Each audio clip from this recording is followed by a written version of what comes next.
আসসালামু আলাইকুম রহমতুল্লাহি ওবরকাতু।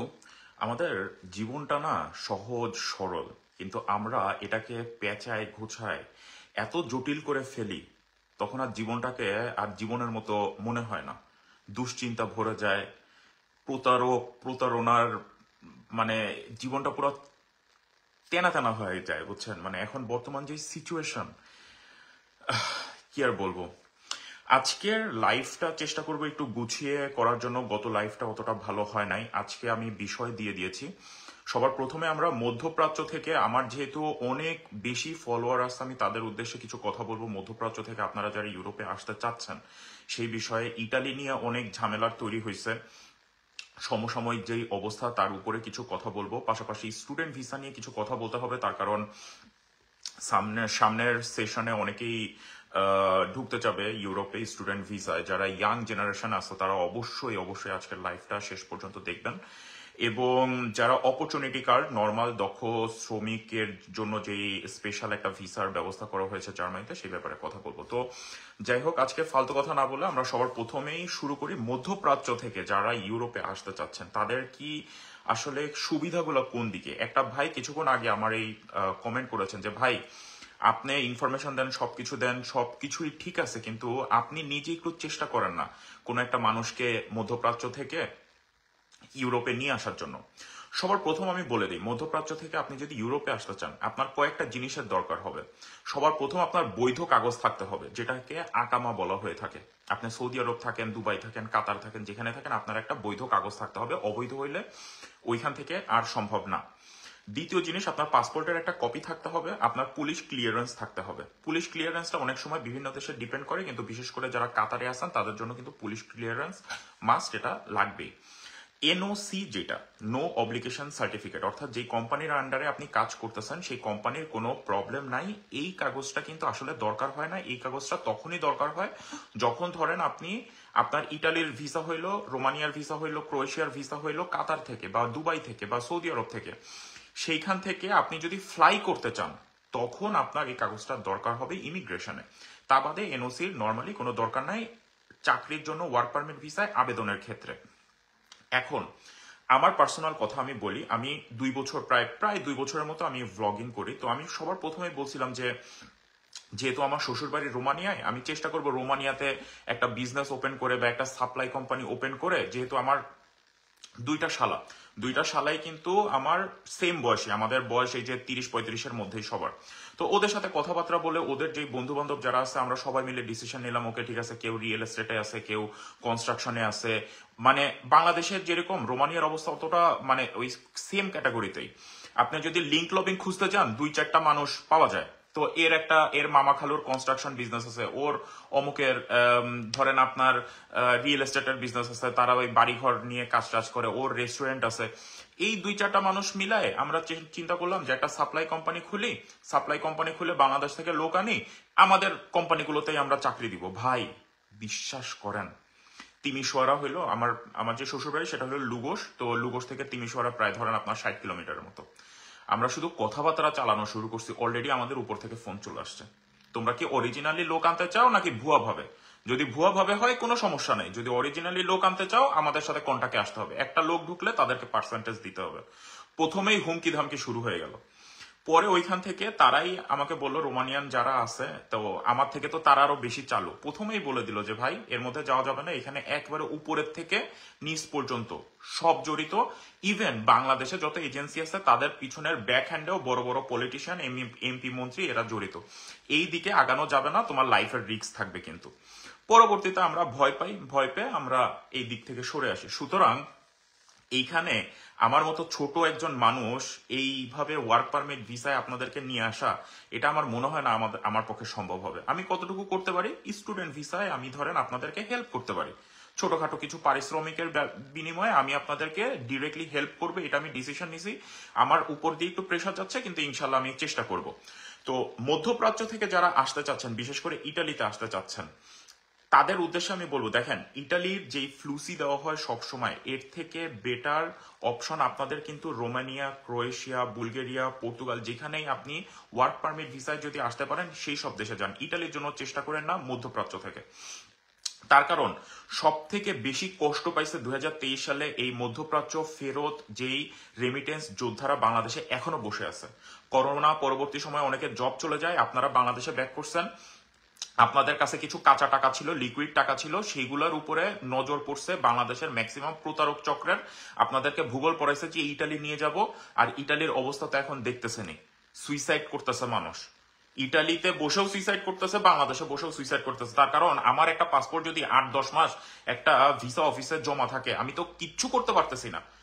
আমার কাছে যদি পাসপোর্টটা থাকতো, আমি তো দরকার হয় ফুল টাকা দেই নাই, আমি সার্বিয়ার জন্য ট্রাই করতে পারি, আমি অন্য কোনো দেশের জন্য ট্রাই করতে পারি, আমি তো তাও পারতেছি না।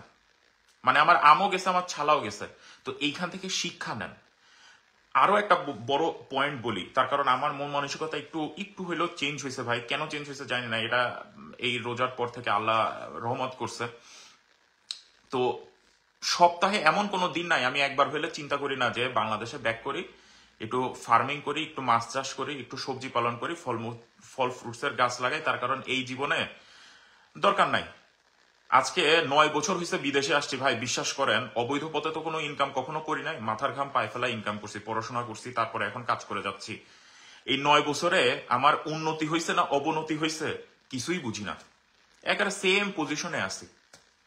কিন্তু হঠাৎ করে এখন বাংলাদেশের অবস্থা দেখেন, একদিক থেকে আপনার নিউ মার্কেট ডুবে যায়, ওই দিক থেকে আন্দোলনরত যে কোঠা বিরোধী, মানে এক এক টাইমে এক একটা প্রবলেম বাংলাদেশের পিছনে লেগেই আছে। একটা ভিডিও সামনে আসলে একজন রিক্সাওয়ালা ভাই, তিনি বলতেছেন যে আমি কষ্ট করে রিক্সা চালায় আমার একটা ছোট সন্তানরে মানুষ করতেছি, তারে শিক্ষা ফ্রি করে দিছে, বই খাতা ফ্রি দিচ্ছে, সবকিছুই ঠিক আছে, কিন্তু তারে পড়ালেখা বানায়, শিক্ষিত বানায় যদি তাকে রিক্সায় চালাইতে হয়, তার কারণে কোঠার কারণে অথবা এই এই যে দুর্নীতিটা চলে চাকরির ক্ষেত্রে, সরকারি চাকরির ক্ষেত্রে, প্রাইভেট চাকরির ক্ষেত্রে, মামা খালু, টাকা পয়সা লেনদেন, ঘুষ, তার পক্ষে সম্ভব না। সেই পড়াশোনা করে লাভ কি, সেই দেশে থেকে লাভ কি? তখন আবার মাঝে মাঝে মনটা ছুটে চলে যায়, তখন আপনাদের কথা চিন্তা করি যে না, আপনারা যে বিদেশে আসতে চান একদিক থেকে ঠিকই। যাই হোক, অনেক কথা হইলো, এখন ইটালির বর্তমান পরিস্থিতি নিয়ে একটু আলোচনা করি। তো মধ্যপ্রাচ্য থেকে যারা আসবেন তারা সাথেই থাকেন, কানেক্টেড থাকেন, আমি বলে দিব কিভাবে আপনারা ডিল করবেন, অ্যাটলিস্ট ইটালির জন্য যারা কথা বলবেন। আর অন্যান্য দেশের জন্য যারা ট্রাই করবেন, অবশ্যই আপনাদেরকে ওই যে আকামাটামা এগুলো তো থাকতেই হবে, কোনো কাজের অভিজ্ঞতা থাকতে হবে, দক্ষতা থাকতে হবে, শুধুমাত্র তারপরেই কিন্তু আপনারা আবেদন করতে পারবেন। পাশাপাশি অবশ্যই আপনার এজেন্সির মাধ্যমে আবেদন করতে হবে, নিজে নিজে আবেদন করে পারবেন না। এজেন্সির মাধ্যমে যখন আপনি আবেদন করবেন, অবশ্যই এজেন্সির সাথে সুন্দর করে কন্ট্যাক্ট করে তারপরে আপনারা আবেদন করবেন। যাই হোক, সাথেই থাকেন, আমি আরো আরো ডিটেলস বলবো। ইটালির কিছু বিষয় আর কোনো কথাই হবে না। একটা হইল মূল্যাবস্থা, কোন শহর থেকে উঠে কত সময় মূল্যাবস্থা উঠে, কোঠা কত, কোঠার বাইরে, কোঠার মধ্যে, এই সব ব্যাপারে আর কোনো কথাই হবে না। তার কারণ আমার উপরে চার্জ আসছে, আমি আলতু ফালতু কথা বলি, ওকে ঠিক আছে মাইনা নিলাম, আমি আলতু ফালতু কথা বলি, আমি ইটালির বাইরে থাকি, ইটালি সম্পর্কে এত নিউজ কিভাবে আমি জানি? ইটালিতে যারা থাকে শুধুমাত্র আবু বকর সিদ্দিক ভাই থাকেন, আপনার আপনার ব্যাপারে কথা হবে। তো আমি উল্টাপাল্টা কথা বলি, তো ঠিক আছে, আমি এই ব্যাপারগুলো আমি বাদই দেই। তার কারণ ওইখানে অনেক বড় বড় লোক আছে যারা বিশেষ জ্ঞানী, এবং তারা ডিরেক্টলি সারা ইটালির ধরেন হাজার খানিক প্রেফেক্টর আছে, সব জায়গায় তাদের লোক লাগায় রাখছে, তারা ওইখান থেকে নিউজ পায়, কোথা থেকে কত কাগজ বের হয়েছে, কোন সময়, হ্যান ত্যান সবকিছু। আমি তো আর জানি না, আমরা হিসাবগুলো দিতাম, আমি সরাসরি বলি, এখন থেকে তো আর বলবো না। তো আমি প্রিভিয়াস কাহিনীটা বলি। 2-4-5 জন আপনারা ধরেন আমার ইমেইলে বলতেন যে ভাই আমার অমুক শহর থেকে অমুক টাইমে আমার ভিসা, আমার মূল অবস্থা উঠছে, আমার রিসিভুতা পাইছি, আমার এই হয়েছে, আমার ওই হয়েছে। আপনাদের রিসিভুতা আমি চেক করে দিছি না? এই মাগনা কাজ কে করে দিছে আপনাদের? শয়ে আমি যদি এখন কম্পিউটার ওপেন করি, আমার কাছে কম করে হলো 2023 সালে, 2024 সালের আমার কম করে হলো 1000 খানেকের উপরে রিসিভুতা আপনারা পাঠাইছেন। বিশ্বাস করে একটা রিসিভুতা, আর একটা মানুষের রিসিভুতা আমি অনলাইনে এসে শো করছি, কিন্তু আমি আপনাদেরকে ছবি তুলে পাঠাই দিছি যে ভাই এইখানে আপনার প্রবলেম, আপনার এটা 2 নাম্বার, এই কারণে আপনার এটা 2 নাম্বার, আপনার এটা অরিজিনাল, আলহামদুলিল্লাহ। এইভাবে আমি আপনাদেরকে হেল্প করছি। একজনে এক বলতে পারবে, কোনোদিন ব্লেম করতে পারবে যে আমি একটা টাকা খাইছি কারো কাছ থেকে? কোনোদিনও না, ব্লেম নাই। তার কারণ আমি করি নাই, এটা আমি বুক ফুলায় বলতে পারতেছি। যাই হোক, এখন এই ব্যাপারে কোনো কথাই হবে না, তার কারণ আপনারা ভালো মানুষের কাছ থেকে শোনেন, তারাই ভালো আপনাকে বলতে পারবে। গ্রিসের ব্যাপারে আপনি একজন বলছিল, ভাই গ্রিসের কথা বলবো সবার শেষে। এখন ভিসা পেতে হলে কি কি করবেন দেখেন। সাফকাট কথা হবে, ইটালির ব্যাপারে সাফকাট কথা হবে। ভাবছিলাম যে 10 মিনিট কথা বলবো, কিন্তু সময় একটু বেশি লাগবে, সরি। ভিসা, ইটালির ভিসা পেতে হলে আপনাদের এখন যাদের নুল অবস্থা উঠছে, অবশ্যই নুল অবস্থার সাথে আপনারা মালিকের কাছ থেকে একটা ডিক্লারেশন ফর্ম নেবেন, যেটা বহুদিন আগে থেকে আমরা বলছি। ডিক্লারেশন ফর্ম নেবেন এই মর্মে যে ভাই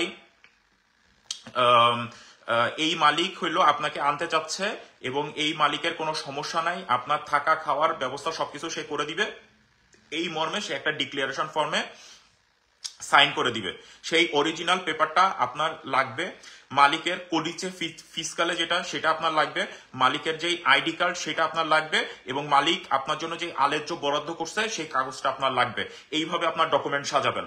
আপনার ছবি, আপনার ওই ডি ফর্ম, আপনার নুল অবস্থা, আপনার আলেজ্য, মালিকের আইডি, মালিকের কদিসে ফিসকালে, মালিকের ডিক্লারেশন ফর্ম, এইভাবে যদি আপনি জমা দেন ভিএফএস গ্লোবালে, বিশ্বাস করেন, উপরের আল্লাহ সাক্ষী, ইনশাল্লাহ আপনার ভিসা হবে 100%। এখানে কোনো 99%, 100%। তার কারণ মালিক যখন ডিক্লারেশন ফর্মটা লিখে দিচ্ছে, তার মানে মালিক অবশ্যই চায় যে আপনি সেখানে যান। মালিকের সাথে কন্ট্যাক্ট করলে মালিক আপনার সাথে অবশ্যই মালিক রিপ্লাই দিবে যে না, আমি এই বান্দাকে চাই, এই বান্দা আমার এখানে এসে কাজ করবে। হাইপার হইস না সিফাত, হাইপার হইস না। আচ্ছা, যাই হোক, এইভাবে আপনারা কাজ করবেন। আপনারা 13, 14, 15, 20 লাখ টাকা খরচ করতেছেন। ভাই আমি জানি না বাংলাদেশের মাটিতে এখন টাকার দাম এত কমে গেছে, 15-20 লাখ টাকা অ্যাভেলেবেল। আমার অ্যাকাউন্টে তো এখন 15-20 লাখ টাকা নাই, এত বছর বিদেশ করি। যাই হোক, এইভাবে আপনারা হইলো ভিসার জন্য দাঁড়াবেন। এই কাগজগুলো না হয়ে যদি যান, তাহলে দেখা যাবে যে অবশেষে আপনাদেরকে বলবে ওই যে ডিক্লারেশন ফর্ম দিচ্ছেন না, অভিজ্ঞতা সার্টিফিকেট মাস্ট, অবশ্যই এটার সাথে অ্যাড করবেন। আমি সরি, এটা বলতে ভুলে গেছি, অভিজ্ঞতা সার্টিফিকেট। তো মধ্যস্থতাকারীগুলো আপনাদের সাথে এই 2 নম্বরটা করে যে আপনাদেরকে এই ডিক্লারেশন ফর্ম, কদিসে ফিসকালে, মালিকের আইডি কিচ্ছু দেয় না, আপনাদের সামনে শুধু ওই নুল অবস্থাটা ধরায় দেয়, তুমি যাও। তখন আপনার এই ডকুমেন্টগুলো তখন আর আপনার কাছে চাওয়া হয় না যে তুমি আলেজ্য নতুন করে দাও, তুমি নতুন করে মালিকের এই জিনিস দাও, ওই জিনিস দাও। তখন তারা কি করে, দেখে যে ওকে ঠিক আছে, নুল অবস্থার সাথে আর কোনো ডকুমেন্ট নাই, মালিকের সাথে চেষ্টা করে কথা বলার জন্য, মালিক কোনো রিপ্লাই দেয় না, আপনাকে 13 নম্বর ক্লসের আন্ডারে যে এই লোক বিদেশে গেলে, ইটালিতে গেলে, ইটালি থেকে ভেগে অন্য কোনো দেশে চলে যাবে, সেই মর্মে তারা আপনাকে আর ভিসা দেয় না। এটাই হলো মেইন কারণ। বিশ্বাস করেন, আপনার আলেজ্যর কোনো কপি থাকে না, আপনার মালিকের কোনো ডকুমেন্ট থাকে না, মালিকের ডিক্লারেশন ফর্ম থাকে না, মালিকের সাথে কন্ট্যাক্ট করে মালিক রিপ্লাই দেয় না, তাহলে আপনি কি ইটালিতে যে আপনারে পাঠাবে, আপনাকে ভিসা দিবে, ইটালিতে এসে কি আপনি পথে পথে ঘুরবেন, রাস্তায় টাক খাবেন? কেন আপনাকে ইটালি আসতে দিবে? এই কারণেই 13 নম্বর ক্লজ দেখে আপনাদের ভিসাগুলো রিফিউজ করতেছে। এবং ভবিষ্যতে যে কথাটা শোনা যাচ্ছে যে অনতি বিলম্বে আপনাদের যে প্রায় 26,000, 30,000, 35,000 যে যতগুলো পাসপোর্ট জমা আছে এগুলো ফেরত দেওয়া হবে। এবং তার, বিশ্বাস করেন, আমি বলে রাখতেছি, সরি টু সে, আমারে মাফ করবেন, তারপরেও আমি বলি, তার মধ্যে 90% লোকেরই ভিসা হবে না। যাদের পাসপোর্ট গুলো জমা আছে এখন, এই 30-35, নতুন যারা করতেছেন, এই বছরে করছেন তা না, 2023 সালের বলতেছে, ওই বর্ধিত কোটা হ্যান ত্যান, এদের ভিসা হইতো না। ঠিক আছে, এই যে 23-এর এতগুলা কাগজ বের হয়েছে, 24-এর কাগজ বের হয়েছে, এই লোকগুলো কবে আসবে ইটালিতে? আসবে না, তারা কাজ করবে না, তাদের তো আসতে হবে। যাই হোক, তো এই ডকুমেন্টগুলো অবশ্যই আপনারা সাথে জমা দিবেন। আর একটা কথা হলো, ফ্লুসির ভবিষ্যৎ কি? আপনারা দেখতেছেন বর্তমানে ইটালির যে ধরপাকড়ের অবস্থা। মিশকাত ভাই আসসালামু আলাইকুম। ফ্লুসির যে অবস্থা, ধরপাকড় চলতেছে, 40 জন, 44 জন, 54 জন, যাই হোক না কেন ভাই, বাংলাদেশের নাম তো খারাপ হচ্ছে। বিদেশি মিডিয়ায় ফলো করে যখন বলা হয় যে ইটালিতে গত 6 মাসে যত অবৈধভাবে লোক ঢুকছে তার মধ্যে 1 নম্বরে আছে বাংলাদেশি, এর থেকে লজ্জাজনক বিষয় আর হইতে পারে না।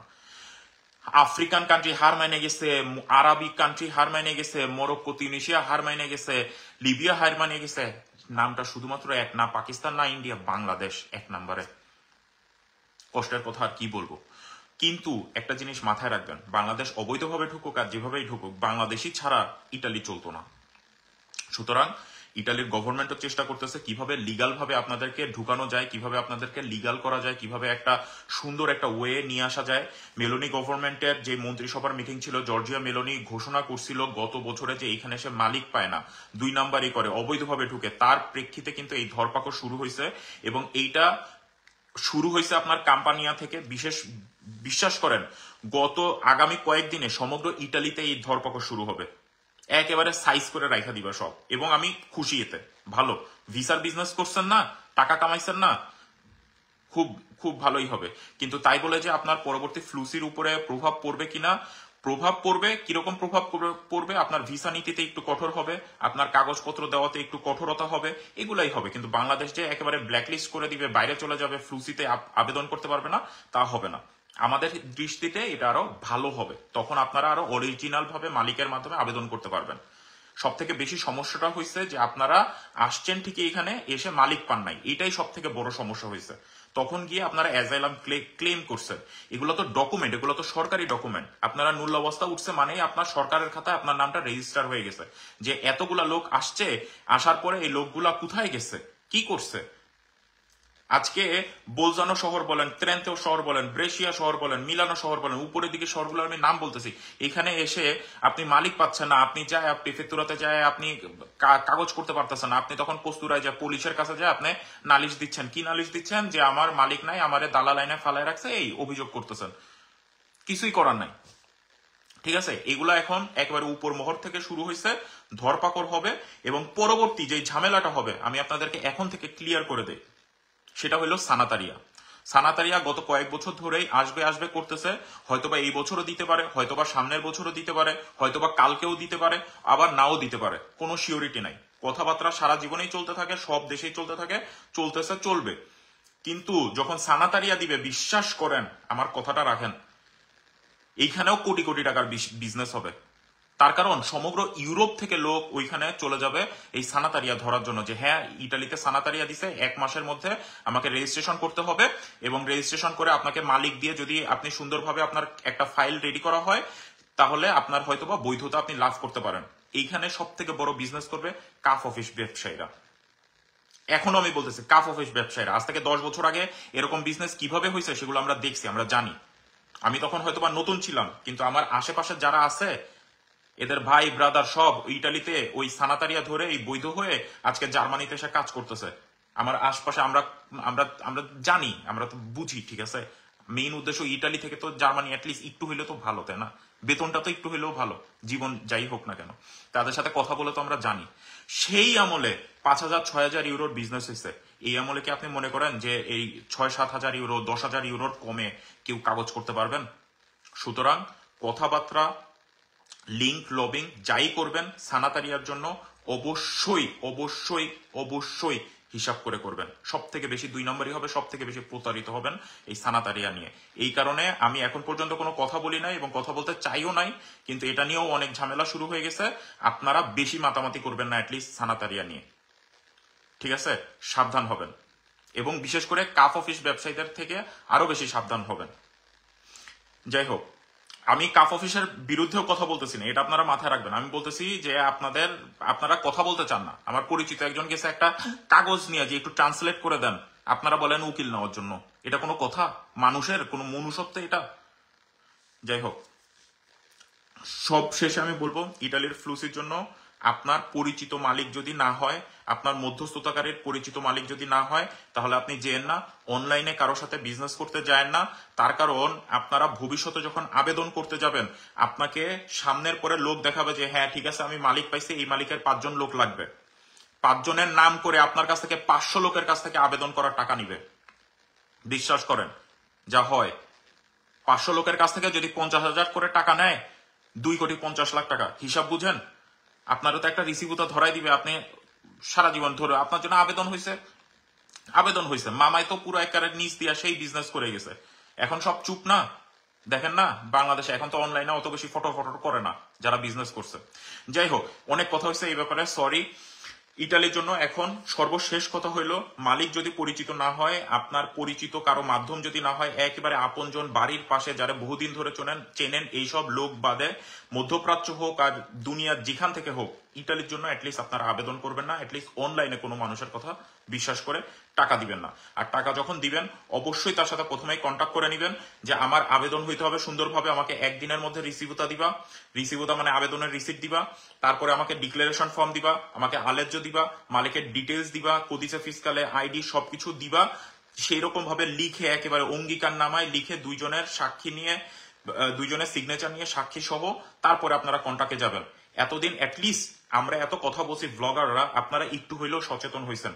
আজকে আপনাদেরকে ধাপধুপ নুল অবস্থা দিয়ে প্রতারিত করা সম্ভব হচ্ছে না, এটা আলহামদুলিল্লাহ। আমরা বলবো না শুধু আমাদের ক্রেডিট, আপনাদের ক্রেডিট, তার কারণ আপনারা আমাদের কথা শুনেছেন। যাই হোক, 10 মিনিট টাইম চাইছিলাম, 20 মিনিট হয়ে গেছে। যাই হোক, কথা বলতে গেলে মানে বাইরা যায়, সরি আমি। যাই হোক, স্টুডেন্ট ভিসার জন্য যারা বসে আছেন তাদের সাথে একটু কথা বলি। এই যে আমার ছোট ভাই বোনেরা, ইয়াং জেনারেশন, আজকে যারা বড়রা যারা আছেন, মধ্যপ্রাচ্যের থেকে যারা শুনতেছেন বা অন্য কোনো জায়গা থেকে শুনতেছেন, তারাও চলে যান না। তার কারণ আপনাদের আত্মীয় স্বজনের মধ্যে অনেক ইয়াং পোলাপাইন আছে, মামাতো ভাই, খালাতো ভাই, ফুফাতো ভাই। তাদেরকে অ্যাটলিস্ট আমি যে কথাগুলো এখন বলবো একটু শুনায়েন, বা আপনি একটু বইলেন, তাদেরকে বুঝাই বইলেন। আজকে দেখেন, আপনি পড়াশোনা করেন নাই, আপনি মধ্যপ্রাচ্যে আসছেন। আপনি পড়াশোনা করেন নাই, আপনি ইটালিতে আসছেন, কিন্তু আপনার ছেলে মেয়ে হয়তো বা বাংলাদেশে পড়াশোনা করতেছে। তাদেরকে অ্যাটলিস্ট ইন্টার পরীক্ষার পরে বা এসএসসি পরীক্ষার পরে কোনোভাবে বললেন না যে তুমি কাজের ভিসায়, ওয়ার্ক পারমিট ভিসায় বিদেশের জন্য চেষ্টা করো। না, তুমি স্টুডেন্ট ভিসায় আসার চেষ্টা করো। স্টুডেন্ট ভিসায় আসলেই যেটা হবে, তুমি পড়াশোনা করো আর না করো, অবশ্যই আমি তোমাকে বলবো পড়াশোনা করার জন্য বিদেশে এসে। তার কারণ বিদেশের পড়াশোনাটা একটু হলেও ইজি, তুমি যদি চেষ্টা করো অবশ্যই পারবা। আমাদের জার্মানিতে যেরকম পড়াশোনা এখনো ফ্রি, আংশিক ফ্রি বলা যায়, এখানে তোমার 20-25 লাখ টাকা খরচ হচ্ছে না। আজকে আপনি রোমানিয়াতে আপনার 4 বছরের যে ব্যাচেলর, সেটা আপনি ধরেন 6 থেকে 8 লাখ টাকা আপনি শেষ করতে পারেন, আপনি 10 লাখ টাকায় শেষ করতে পারেন। কেন আপনি ইন্টারের পরে তাহলে 14-15 লাখ টাকায় এগ্রিকালচার ভিসায় ইটালিতে আসবেন 9 মাসের জন্য, তারপরে অবৈধ হয়ে যাবেন, তারপরে এই হবে ওই হবে, মালিক পাবেন না, এই ঝামেলা কেন করতে যাবেন? এই কারণে বলতেছি, আমার ছোট ভাই বোন আপনারা যারা আছেন, আপনারা অ্যাটলিস্ট যারা একেবারে ইয়াং, এসএসসি বা ইন্টার পড়তেছেন, এখন থেকে মেন্টালি প্রিপারেশন নেন। যদি দেশে থাকার ইচ্ছা না থাকে, আমরা পড়াশোনা করতে যাব বিদেশে, আমেরিকা, কানাডা, ইউরোপ, অস্ট্রেলিয়া, এইসব ধরার দরকার নেই। আপনি ইউরোপের জন্য যদি চেষ্টা করতে যান, ইউরোপের বহু দেশ আছে। আপনি রোমানিয়ার জন্য চেষ্টা করেন, আপনি বুলগেরিয়ার জন্য চেষ্টা করেন, আপনি পোল্যান্ডের জন্য চেষ্টা করেন, আপনি হাঙ্গেরির জন্য চেষ্টা করেন। এগুলো হলো নর্মাল দেশের নাম বলতেছি, যেখানে ইজিলি আপনি আসতে পারেন। লিথুনিয়ার জন্য চেষ্টা করেন, নিজে নিজে চেষ্টা করেন। মাস্টার্স পোর্টাল আছে, ব্যাচেলর পোর্টাল আছে। একটা সাবজেক্ট খুঁজবেন, সার্চ করবেন। আপনার দুইটা আমাদের যে শতালো ভাই আছে, গুগল আর হলো ইউটিউব, যাবেন, সুন্দরভাবে লিখবেন যে আমি ব্যাচেলর করতে চাই, আমি স্টুডেন্ট হিসেবে আমি অমুক দেশে যাইতে চাই। একটু দেখেন, একটু নিজে চেষ্টা করেন। আপনারা সব সময় একটা জিনিস চান যে ভাই আপনি কাজ করেন, আপনি নিয়ে আসেন, আপনারা টাকা দেয়। কেন? মেন্টালিটি চেঞ্জ করেন। মেন্টালিটিটা এমন হোক যে ভাই আপনি আমাকে সাহায্য করেন, এই ইনফরমেশন দিয়ে আমি নিজে নিজে চেষ্টা করতেছি। কেন সবকিছু মুখে তুলে দিতে হবে? কেন? আজকে বাংলাদেশের সমস্যাটাই এখানে, যে আমাদের সবকিছু মুখে তুলে দিতে হবে।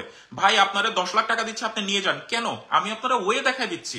আজকে এই যে স্টুডেন্ট, কেন তুমি তুমি গুগলে সার্চ করো যে আমি ম্যানেজমেন্টে পড়তে চাই, আমি ইঞ্জিনিয়ারিং এ পড়তে চাই, আমি ফিজিক্স নিয়ে, ম্যাথমেটিক্স নিয়ে পড়তে চাই।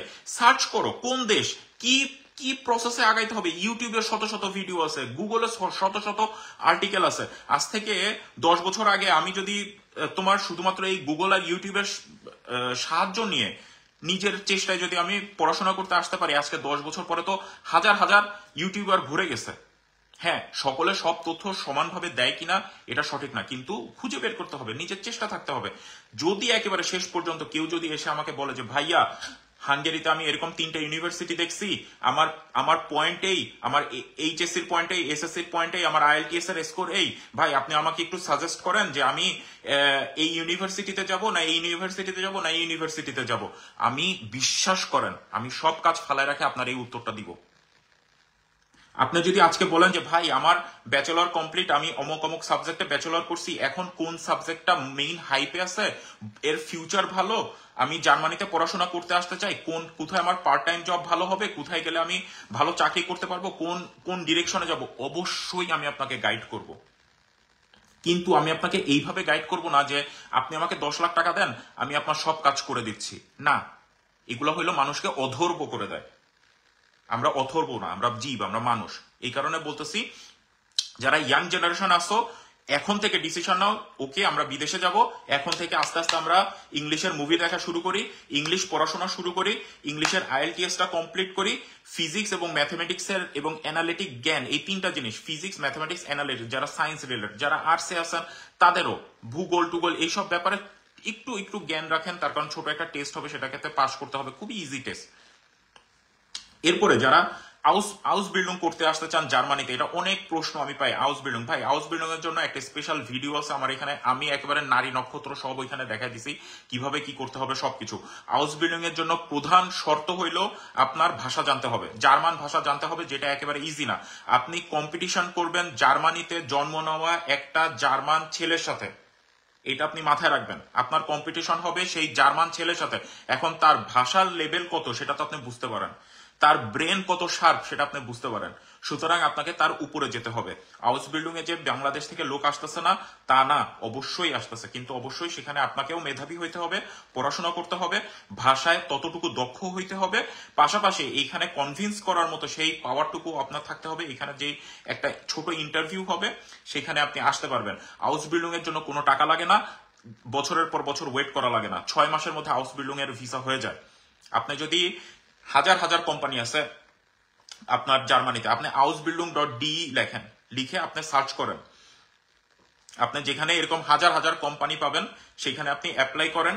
অ্যাপ্লাই করে আপনার ছোট একটা ইন্টারভিউ হবে, মালিক বা মালিক পক্ষে যারা ম্যানেজার বা আপতাইলুংরা লাইটার বা যেই হোক না কেন, তারা শিক লাইটার, আপনার একটা ইন্টারভিউ হবে। ইন্টারভিউতে যদি আপনি কনভিন্স করতে পারেন, আপনি সুন্দরভাবে চলে আসেন, আপনার বেতন তৈরি হয়ে যাবে মিনিমাম 1000 ইউরো থেকে। অর্থাৎ আপনার এইখানে আসার জন্য কোনো টাকাই খরচ হচ্ছে না, আপনার খরচ হচ্ছে শুধু ভাষার পরীক্ষা দেওয়ার খরচ, এরপরে হইলো কি আপনার ভিসা প্রসেসে খরচ, ভিসা ফি, ইন্স্যুরেন্স, ওইখান থেকে 14 থেকে 20 হাজার টাকার ইন্স্যুরেন্স করবেন, প্লেনের টিকিট কাটবেন, এখানে চলে আসবেন।